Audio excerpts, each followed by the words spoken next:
Saudara, kenaikan harga BBM bersubsidi menjadi opsi dari pemerintah karena melihat beban subsidi di APBN tahun ini semakin jauh dari target semula. BBM bersubsidi mencakup Pertalite dan solar. Jika melihat di tahun ini subsidi BBM sudah mencapai 502,4 triliun rupiah. Dengan angka subsidi itu, kuota BBM bersubsidi diprediksi habis paling lambat bulan Oktober. Pemerintah pun menambah kuota BBM bersubsidi yang menyebabkan subsidi BBM tahun ini menjadi 698 triliun rupiah. Menteri Keuangan Sri Mulyani menyebut sisanya 195,6 triliun akan dibayarkan di APBN 2023. Sementara itu, untuk besaran subsidi di 2023 sebesar 336,7 triliun rupiah. Yang jadi catatan, subsidi BBM tahun ini di 2022 awalnya hanya 152 triliun dan diprediksi jadi 698 triliun hingga akhir tahun nanti. Presiden Joko Widodo menyebut bantuan langsung tunai akan diberikan 2 kali, masing-masing Rp300.000, jadi totalnya Rp600.000. Bantuan ini akan diberikan kepada 16 juta pekerja dengan 20,6 juta penerima manfaat. Kepala BPS Margo Yuwono dalam rapat koordinasi pengendalian inflasi menyebut tahun 2005 kenaikan harga bensin itu 87,5% dan solar 104,8%. Ini menyebabkan inflasinya naik 17,11%. Setara dengan itu angka kemiskinannya juga ikutan naik 17,75%. Bagaimana dampak kenaikan harga BBM dengan inflasi dan juga kemiskinan? Kita akan bahas usai tayangan ini. Di tengah sinyal kenaikan harga BBM bersubsidi pasca pengalihan subsidi BBM ke BLT bagi masyarakat miskin, warga pengguna Pertalite dan solar semalam tampak mengantre di sejumlah SPBU. Warga mengantisipasi kenaikan harga Pertalite dan solar bila jadi dinaikkan oleh pemerintah. Pertalite. Penuh atau gimana? Enggak, cuma 25.000 ya. Kalau kenaikan sih agak berat ya. Karena kan pulang kerja, maksudnya kerja harus bawa motor sendiri. Sebagai masyarakat kecil ya Pak ya. Ya kalau dibilang keberatan sih Pak. Iya, gitu. Hari ini Presiden Joko Widodo menjelaskan bahwa besaran kenaikan harga Pertalite dan solar perlu dihitung secara hati-hati. BBM semuanya masih pada proses dihitung, dikalkulasi dengan hati-hati. Masih dalam proses dihitung dengan penuh kehati-hatian, ya. Sebelumnya, Menteri Keuangan Sri Mulyani menyatakan pemerintah mengalihkan subsidi BBM sebesar 24,17 triliun rupiah untuk bantuan sosial. Tujuannya agar subsidi BBM bisa tepat sasaran pada masyarakat yang membutuhkan. Bantalan sosial tambahan sebagai bentuk pengalihan subsidi BBM sebesar 24,17 triliun rupiah. Bantalan sosial tambahan ini akan diberikan kepada pertama 20,65 juta kelompok atau keluarga penerima manfaat dalam bentuk bantuan langsung tunai pengalihan subsidi BBM sebesar 12,4 triliun rupiah. Sementara itu, Badan Pusat Statistik BPS mengingatkan agar mewaspadai dampak kenaikan harga BBM bersubsidi yang bisa picu inflasi dan kemiskinan. BPS menyebut saat pemerintah menaikkan harga BBM pada tahun 2005, inflasi naik dari 6,40 menjadi 17,11. Kenaikan harga BBM pada Maret dan Oktober 2005 juga mengakibatkan naiknya tingkat kemiskinan dari 15,97% menjadi 17,75%. Adalah kepada kemiskinan, inflasi. Misalkan kalau BBM naik, kemudian pengaruh ke inflasinya tinggi, maka itu kepada kemiskinan.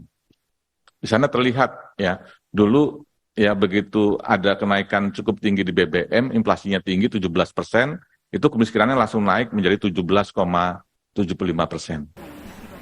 Sebelumnya Presiden Joko Widodo telah mengalihkan subsidi BBM menjadi bantuan sosial tambahan sebesar 24,17 triliun rupiah.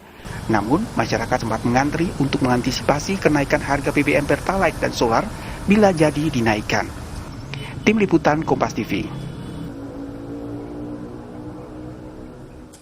Saudara, BPS mengingatkan kenaikan harga BBM bersubsidi yang bisa memicu inflasi dan juga kemiskinan. Lalu apakah bantuan sosial tunai jadi solusi yang tepat jika pemerintah menaikkan harga Pertalite dan solar? Kita akan berbincang dengan Direktur Statistik Harga BPS, Windiarso Ponco Adi. Pak Windy, apa kabar? Kabar baik, terima kasih. Selamat malam. Malam, Pak. Kita juga akan sapa anggota Dewan Energi Nasional, Satya Widyayuda. Pak Satya, apa kabar, Pak? Baik-baik, selamat malam. Selamat malam. Serta Ekonom Universitas Indonesia, Pak Faisal Basri. Pak Faisal, sehat ya? Selamat malam, sehat, alhamdulillah. Siap, saya ke Pak Windy dulu. Pak Windy, jadi sejauh mana hitung-hitungan BPS kalau Pertalite dan solar dinaikkan ini angka kemiskinan akan melonjak dan juga inflasi akan naik? Baik, terima kasih. Mengenai rencana kenaikan pemerintah Pertalite dan solar ya oleh pemerintah, memang sebenarnya perlu dikaji lebih dalam ya, karena kalau kita menggunakan hitung-hitungan BPS ya terkait dengan konsumsi BBM khususnya Pertalite dan solar, ini bobotnya atau andilnya gitu ya terhadap konsumsi rumah tangga memang relatif cukup besar ya dibandingkan dengan komoditas lain gitu, sekitar 3,7% ya terhadap total konsumsi rumah tangga. Tapi kalau kita bicara tentang komoditasnya sendiri, Pertalite itu dibandingkan jenis bensin yang lain itu cukup besar, 80%, dan solar juga cukup besar, sekitar 93%. Jadi kalau rencana kenaikan BBM ini jadi dilakukan, tentu ada kecenderungan begitu memicu inflasi yang cukup dalam, belajar dari kondisi sebelumnya tahun 2005, 2013 dan 2014 gitu. Oke, tapi kalau lihat hitung-hitungannya, ini kan diinformasikan naiknya ke angka 10.000 dari sekitar 7.000-an sekarang untuk Pertalite. Itu kira-kira hitungan BPS inflasinya akan naik berapa persen? Wah, ya tentu ini perlu kajian lebih dalam dulu ya. Mungkin Pak Faisal sebagai ekonom punya pengalaman tentang penghitungan dampak kenaikan BBM sebelumnya begitu. Tapi BPS tentu harus melakukan simulasi terlebih dahulu karena kami juga belum dapat rencananya akan naik ke tingkat berapa gitu, dan apakah langsung besar atau bertahap gitu. Jadi saya rasa kami harus melakukan kajian lebih dalam dulu gitu. Oke.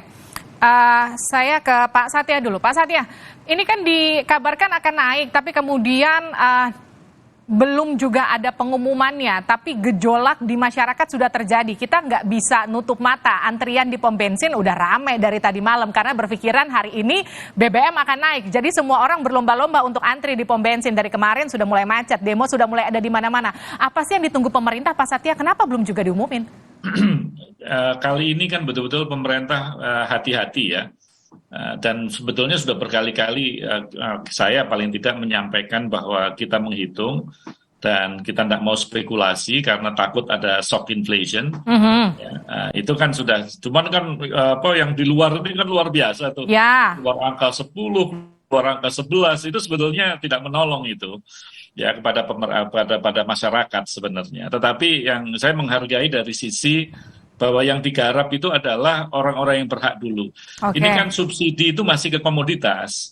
Ya, jadi kalau misalkan sekarang ini BLT sudah diarahkan kepada orang yang targeted, itu paling tidak arah kebijakan subsidinya sudah benar. Ya, karena menyangkut kepada targeted gitu. Dulu kan pernah saya sampaikan pilihannya sebetulnya cuma dua, atau dikombinasi ya. Satu adalah langsung pada orang, ya, harga BBM-nya itu, ini saya mengulang tahun 2014 lah, saya dengan Pak Sudirman Said waktu itu sebagai Menteri SDM, kan itu kita pernah bikin, ya, kita kasihkan kepada orang BLT-nya, maka saya bilang subsidi tidak hilang, hanya kita realokasi menjadi BLT. Lantas karena supaya tidak market price, kita tahan setiap 3 bulanan. Itu dilakukan evaluasi, bisa naik, bisa juga turun, tetapi itu sudah menghilangkan paradigma dari subsidi ke komoditas menjadi subsidi langsung pada orang. Nah, memang waktu itu tidak terus berlangsung, mungkin karena data juga tidak terlalu belum akurat lah ya kira-kira.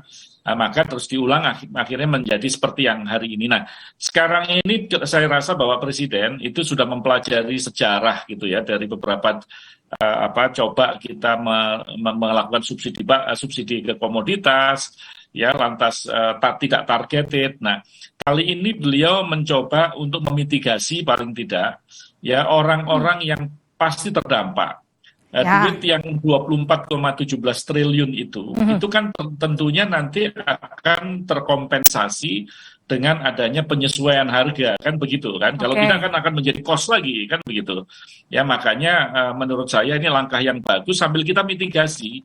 Jadi kita memitigasi supaya nanti tidak bergejolak dan masyarakat sudah menerima bantalan sosial ini gitu ya. Apalagi kalau kita melihat yang 20,65 juta orang BLT yang dapat 600.000 itu yang dibayarkan 4 kali itu, ya.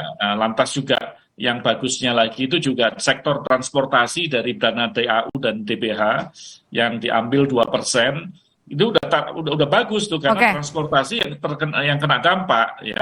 Jadi orang yang tidak punya mobil, itu masuk di kelompok-kelompok yang mungkin yang masuk BLT itu, yang 20,65 juta. Karena begini, masalah BBM ini bagi yang tidak punya mobil itu tetap terdampak ya. Karena apa? Karena ya semua memerlukan alat transportasi. Jadi orang yang jual sayuran aja akan bilang bahwasanya dia harus menaikkan karena dia bertransportasi.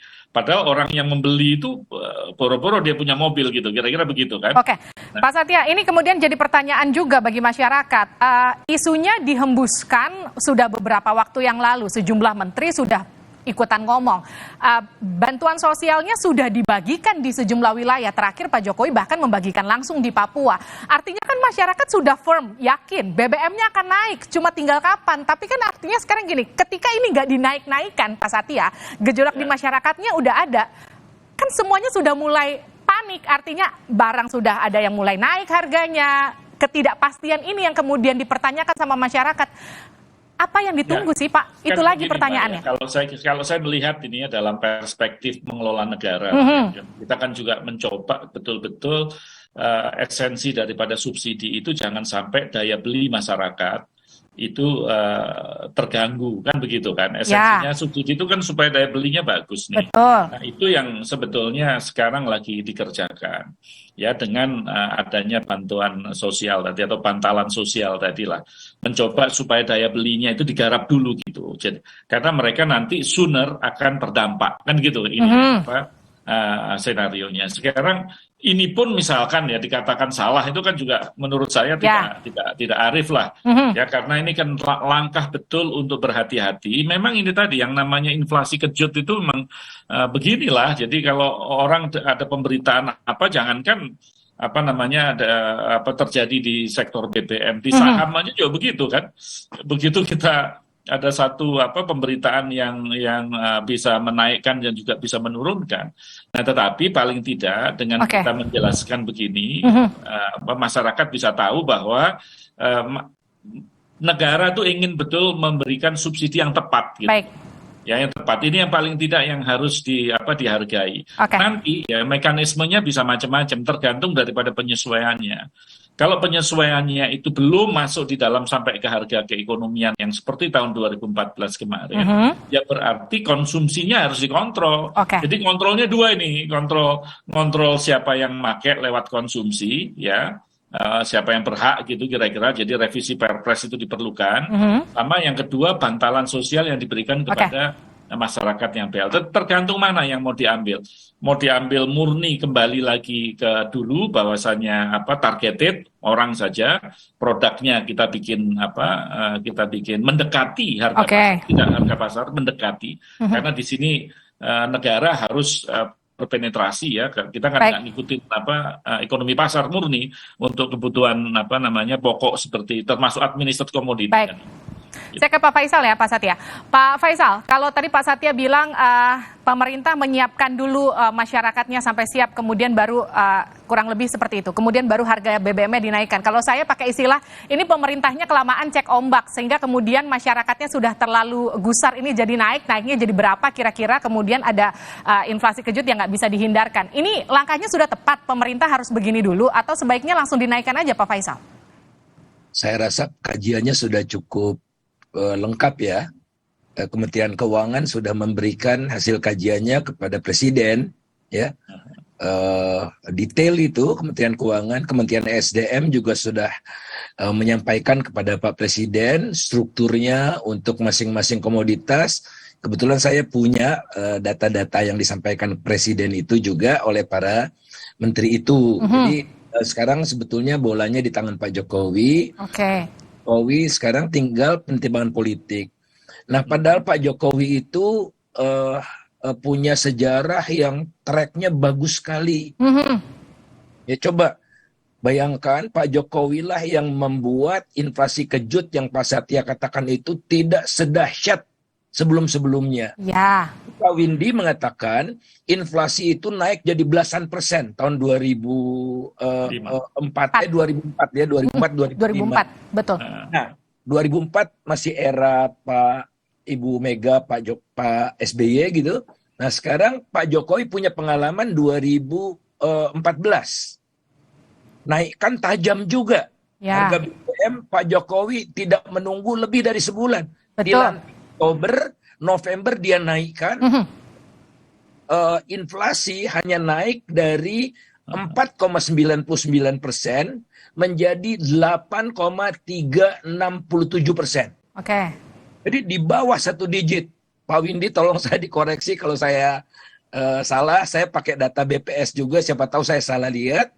Kemudian kemiskinannya, Pak Windy udah sampaikan 2005 tadi, kemiskinannya naik dari 15,97% menjadi 17,75%. Ya. Nah, kemiskinan yang naik tahun 2014 ke 2015 itu cuma dari 11,11% ke 11,18%. Ya. Jadi Pak Jokowi kan keren. Betul. Apa? Karena Pak Jokowi menyiapkan bantalannya waktu 2014 itu. Sehingga orang miskinnya jebret, siap walaupun semua tidak tepat sasaran. Tidak ada yang 100% tepat sasaran. 10% saja ngaco, itu lebih baik daripada subsidi komoditi. Gitu. Pak Faisal, kalau tadi kita juga udah sama-sama menyimak pernyataan Pak Faisal yang juga menyebutkan 2014 saat itu Pak Jokowi bisa dikatakan lebih berani. Kalau sekarang kan sebetulnya Pak Jokowi nggak punya beban politik karena tidak mungkin lagi maju di 2024. Artinya gini, hitung-hitungan politik apa yang membuat Pak Jokowi belum juga mengumumkan kenaikan harga BBM menurut Pak Faisal? Kalau 2014 aja bisa, 2022 kenapa nggak bisa? Sama dengan apa yang terjadi pada era Pak SBY. Pak SBY juga tidak diangkat untuk ketiga kalinya. Ya, dia menunda-nunda, bahkan ya Pak Mahendra Siregar pernah cerita ke saya waktu diskusi di Kompas, udah sekitar 100 kali rapat kabinet dengan Pak SBY. Pak SBY nggak mengambil keputusan. Sehingga bebannya diwariskan ke Pak Jokowi. Pak Jokowi cepat mengambil tindakan sama Pak JK waktu itu kan dua-duanya tegas kan. Jebret, sebulan naik harga BBM itu, naiknya juga cukup tajam. Tapi karena persiapannya bagus, persiapannya nggak sampai 1 bulan loh. Tapi kok bagus. Ada yang tidak tepat sasaran, yes. Tapi itu dia tadi kemampuan mengendalikan harga dan kemampuan mengendalikan jumlah orang miskin. Pak Windy barangkali bisa menjelaskan fenomena seperti ini kok hebat ya di era Pak Jokowi, dan saya pilihnya Pak Jokowi kok sekarang berubah total. Oke. Tadi satu lagi Mbak. Ya, Pak Faisal silakan. Dia mengatakan kapok Pak Jokowi jangan sampai kayak begini lagi nih, bom waktu terus. Nah, dibuatlah mekanisme jauhan setiap 3 bulan, jadi tidak nunggu 5 tahun. Ya. Baru dikeluarkan. Kalau nunggu 5 tahun pasti penyesuaiannya sakit, berat sekali. Ya. Akan kejutan yang sangat mengejutkan gitu. Tapi kalau tiap 3 bulan, lantas pada saat dia diganti 1 bulan ya, nah itu tidak akan terjadi heboh-heboh seperti sekarang. Baik. Artinya gini, bantalannya sudah siap, masyarakatnya juga sudah kelihatan lebih siap lagi karena isunya sudah digelontorkan sejak lama tapi nggak naik-naik juga. Kita tinggal tunggu perhitungan politiknya Pak Jokowi sampai mana, kenapa ini nggak diumumin juga dan kapan akan diumumkan. Kira-kira tinggal menunggu Pak Jokowi saja nanti. Terima kasih Bapak-Bapak telah bergabung bersama kami di Sapa Indonesia Malam. Saudara, usai jeda, banyak kisah duka dari korban kecelakaan truk di depan SD Negeri Kota Baru 2 dan 3 Kota Bekasi, Jawa Barat. Lebih lengkap usai jeda di Sapa Indonesia Malam.